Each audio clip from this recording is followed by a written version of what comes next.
As an older lady, I should simply celebrate Christmas and stay out of the way. However, it seems that after being invited to spend Christmas vacation together, Margaret has been kicked out of the house. First things first, I need to tell Jeffrey about Margaret's true nature. Somehow, I'll expose Margaret's facade. I refuse to be family with someone like her. I am Michelle, 72 years old, living with my son Jeffrey. Jeffrey is nearing 40, still single, and my husband passed away 3 years ago. Jeffrey used to live alone, but moved back home when he changed jobs as it was closer to his workplace.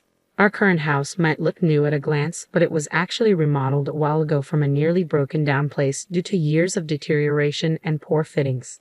As a result, the remodeled house has become comfortable and clean. From his perspective, my husband seemed like a family-loving man who decided to remodel for our comfort. But in reality, he was a source of long-term trouble. He was traditional and stubborn outside but free-spirited at home, imposing his rules and berating me if I deviated slightly from what he wanted. His favorite phrase was, "Who do you think provides the food here?" However, he was often out playing poker, horse racing, and visiting casinos, leaving us barely enough to live on. Still, he acted arrogantly in front of me and Jeffrey, canceling family outings for poker or missing school events.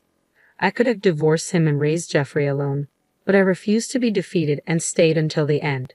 Jeffrey, too, endured silently in front of his father, never showing tears. When my husband passed away from illness, he left us with a small inheritance, this remodeled house, and most importantly, my dear Jeffrey. For me, having my beloved son means I'm not lonely.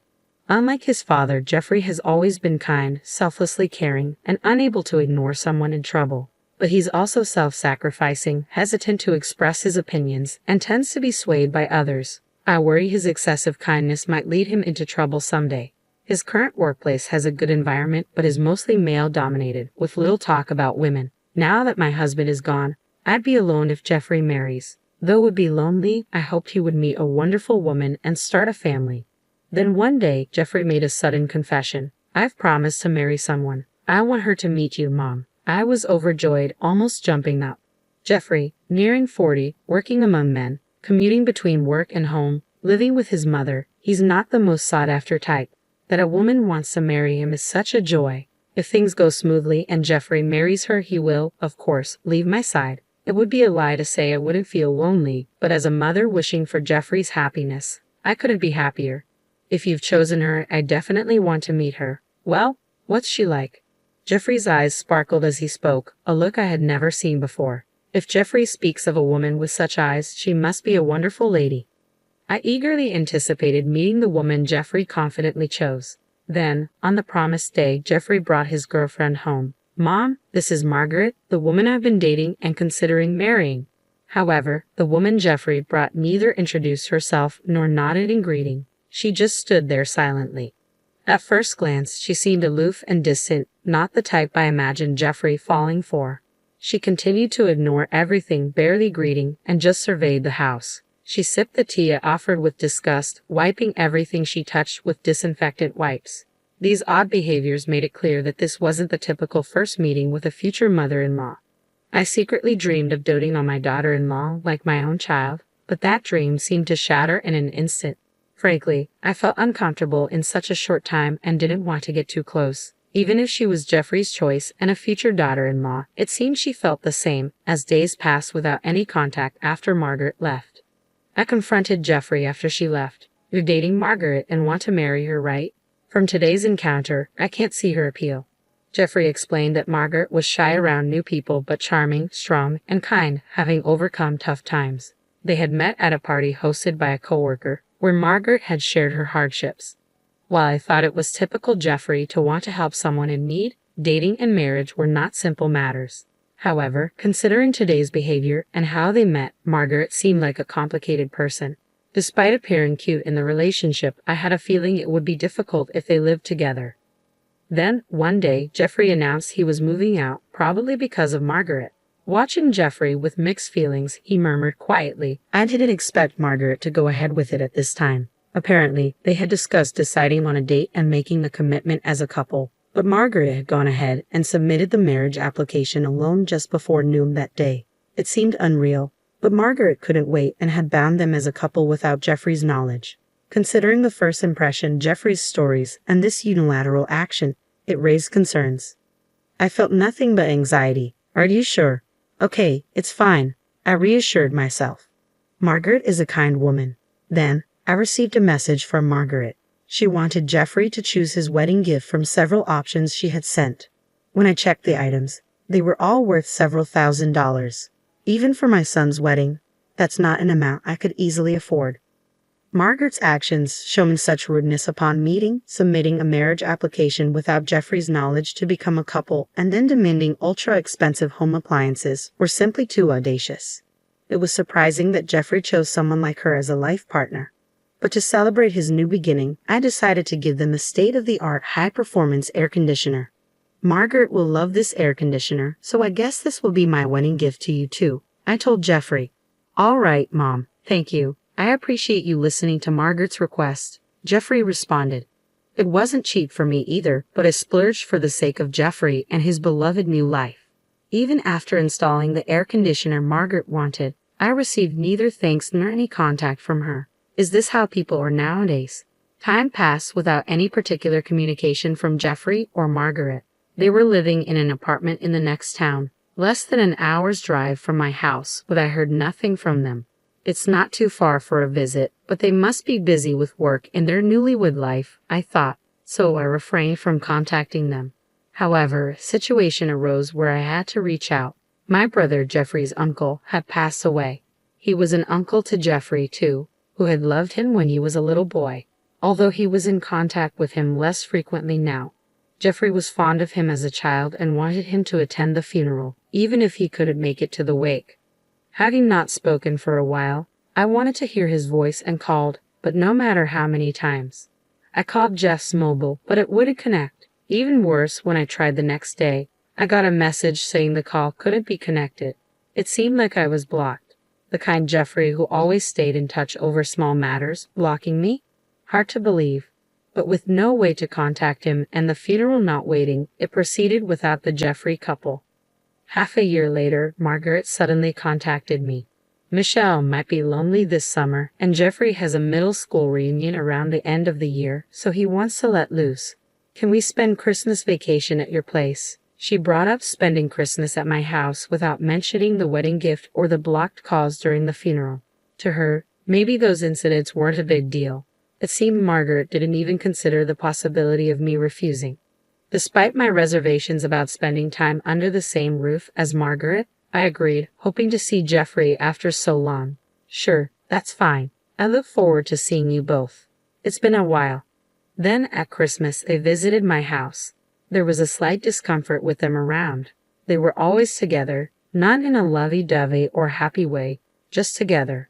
Margaret followed Jeffrey even to the bathroom or when he needed to fetch something. At first, I thought she had business in the same direction, but it seemed not. It might sound harsh, but Margaret's gaze and movements suggested she was monitoring Jeffrey, ensuring he didn't do anything unusual. I was shocked when I caught a glimpse of Jeffrey's face as I stood up to serve tea. Jeffrey was looking down, avoiding eye contact with Margaret. I struggled to understand why they were in such a situation, but the reason for their behavior would become clear later in the evening. Jeffrey left for his middle school reunion, feeling awkward. Alone with Margaret, I stood up to clean as usual. I started vacuuming, but suddenly the vacuum cleaner stopped. It was working fine yesterday. At that moment, with a loud bang and a strong impact, I found myself knocked over into the garden along with the vacuum cleaner. Luckily, I was wearing thick socks, but with the snow outside, I'd freeze if I stayed there. Who would do this? A suspicious person? A burglar? As I tried to get up, I saw it was Margaret who had thrown out the vacuum cleaner and me. "Older lady, celebrating Christmas out here suits you," Margaret said. "What? Wait, Margaret, do you realize what you're doing?" I exclaimed. "Shut up, older lady. I'm looking forward to the times while he's gone. It'll be a great night without you in the way. Sit. Don't interfere," she snapped. Saying that, Margaret started making a phone call to someone, apparently a man, judging by the names she called. Her flirting voice and the way she spoke suggested she was planning to meet a lover in this house. Indeed, the house was newly remodeled and minimalistic, thanks to me. But who would think to use their mother-in-law's house, where their husband grew up, to cheat? Margaret, it seemed, was the type to kick out her mother-in-law and bring her lover over, taking advantage of Jeffrey's absence. I found myself in the snowy yard, kicked out and left to fend for myself. But I had a plan. Donning an old pair of shoes and a jacket from the shed, I decided to fight back. Firstly, I doubted Jeffrey knew about the affair. Even Jeffrey, who was kindness personified, would surely react if he knew his beloved wife was cheating on him. I needed to contact Jeffrey immediately and have him witness the affair about to happen in this house. But since my calls were blocked on Jeffrey's mobile, I needed a different approach. That's when I thought of Jeffrey's childhood friend. They had been close through college and often dined together even after graduating. The friend ran a deli inherited from their parents in the local shopping district. I headed there desperately hoping for some information. At the deli, I found his parents, who said he might be at a reunion at a pub in the same shopping district. I rushed to the pub, hoping to catch Jeffrey. Luckily, I spotted Jeffrey running from a convenience store. Good timing. Margaret kicked me out of the house. She's planning to spend time with some man there. I heard her talking on the phone. Do you know anything about this? I asked. Margaret cheating? No way, Jeffrey exclaimed. He immediately left the reunion and headed to my house. I wanted to go too, but he said it was too dangerous since we didn't know who the man was and asked me to stay away. I hid in a nearby business hotel, leaving the matter between Jeffrey and his wife to him. The next day when I returned home, I found Margaret beaten up in the garden, naked. Older lady, don't you care to help your daughter-in-law? I can't even get into the house. How did you raise your son? She snapped. I couldn't believe the gentle Jeffrey would beat his wife to such an extent and leave her in the garden. Entering the house, I found Jeffrey drinking coffee. Margaret is naked in the garden. What happened? I asked. I don't know. She was arguing with a lover last night, so maybe that's it. She's going to be nothing to me now, so it's not my business, Jeffrey replied indifferently. While I took refuge in the business hotel, Jeffrey had confronted Margaret and her lover at the scene of their affair. Thinking it might serve as evidence, he took photos of the lover's face and even recorded the encounter. I was impressed by his calmness in such a bizarre situation. From the recording, it seemed the lover, not expecting Jeffrey's return, lashed out at Margaret in anger. The recording also captured the lover stripping Margaret of her expensive-looking branded clothes, apparently intending to sell them. After the lover left, it was Jeffrey who stopped Margaret from re-entering the house. I think you understand from the recording. Margaret isn't repentant. She married me for money and convenience, and she keeps saying her lover is her number one priority. I have to step out for a bit, so I'll leave Margaret's matter to you, Mom, Jeffrey explained. Leave it to me, I replied. What do you mean? I didn't want such a person in my house, so I didn't let her in. If Mom wants to let her in, I won't stop you, Jeffrey said before leaving. As far as I was concerned, my daughter-in-law had been awful to me, and now she had gotten her just desserts. I felt no obligation to help her for no reason and decided to leave her as she was. Although Jeffrey's photos and recording gave me a good idea of the situation, I decided to check the security camera footage for a clearer picture. I was thankful I had installed the cameras after hearing about a burglary at a relative's house. Neither Margaret nor her lover seemed to realize their actions were being recorded in someone else's house, causing trouble. While examining the footage and photos, I noticed something familiar about the lover's unusual hat. As I was pondering this, the noise outside caught my attention, accompanied by the doorbell. When I opened the door, there was a police officer. It turned out Margaret had played the victim to the neighbors, leading to a report of an injured naked woman in the garden. Sorry for the disturbance, officer. Margaret got involved in some trouble, but neither Jeffrey nor I saw her get injured. We have security cameras so we can explain what kind of trouble it was, I explained. I shared the events of the previous night along with the evidence from the cameras and photos. The police seemed to understand that Jeffrey and I were not involved. However, they couldn't leave an injured naked woman in the garden in the middle of winter. Margaret was taken away in a police car. Suddenly, I remembered who the man in Jeffrey's photos of the lover was. Just then, Jeffrey returned. Mom, I'm back. I filed for divorce. Margaret and I are now complete strangers, Jeffrey announced. Divorce? What do you mean? I asked, shocked. Margaret has been throwing tantrums when things don't go her way since we got married. I've tried to meet her expectations, but at some point, she started using a pre-filled divorce form as a threat, Jeffrey explained. Having fallen for Margaret, I tried to fulfill her wishes, but she exploited my willingness, acting tyrannically when things didn't go her way. She used the divorce form as leverage. Hearing this, I was at a loss for words. But then I remembered something and shared it with Jeffrey, who suddenly stood up with an idea. We headed to the police station where Margaret was being temporarily held. I waited for you, Jeffrey. I knew you'd come. You're my dear husband, not heartless enough to ignore your wife in this state, Margaret said. What are you saying? We're strangers now. I just came to tell you something with Mom, Jeffrey responded. Huh? What do you mean, a bad joke? I understand this older lady coming to apologize, but strangers. Margaret must have thought Jeffrey was coming to rescue his beloved wife and expected me to apologize for leaving her in the garden. I submitted the divorce papers with your section filled out, Margaret. We're no longer a couple, I interjected. What? What are you doing, Jeffrey? Remember when you submitted the marriage application without permission? It's too convenient that it's okay when you do it to others, but not when it's done to you, right? Jeffrey argued. Margaret was speechless at Jeffrey's logical argument, but I had to say something too. The man you brought home, he's a business owner, right? I asked. Yes, he's a young, talented owner of a beauty salon. He proposed with a bouquet of roses last week, saying he'd make me a CEO's wife, Margaret replied confidently. That man's actually an unemployed freeloader who caused trouble at a restaurant, leading to his unemployment. I often browsed social media and reluctantly saw a story about someone causing a scene in a restaurant. I thought I had seen him somewhere before, but he was in the vortex of a topic that had recently come under fire by many people. I read that this guy was repeatedly getting in trouble for drinking straight from a pitcher of water, putting Tabasco in it, and other such nuisances, I revealed. Margaret's confidence shattered as the truth unfolded before her eyes. I read that he was recently fired from his part-time job. That's a lie. His profile had a long list of accomplishments. He wouldn't do such things. Well, regardless, my house has a lot of damage from his tantrum. I could file a report for the nuisance, I stated. Margaret, convinced she had become CEO's wife, was in for more shocks. In order to push Margaret to the edge, we decided to fold in even more. Also, one of your company's executives is a longtime friend of mine. What you told my workplace about the affair, I didn't reveal the affair. I just discussed your relationship history with Jeffrey. Any problem with that? It's better not to do things you'd be embarrassed to be seen doing, I explained. Shocked by the cascade of revelations, Margaret turned pale. Leaving her behind, I exited the police station. Later, Margaret's mistreatment of me and her affair led to her divorce becoming public at her workplace. She was a long-time employee due to a promotion, but her actions caused her to lose that opportunity. Her terrible behavior led to her being transferred to another region where everyone knew about her, resulting in her worst ending due to her infidelity.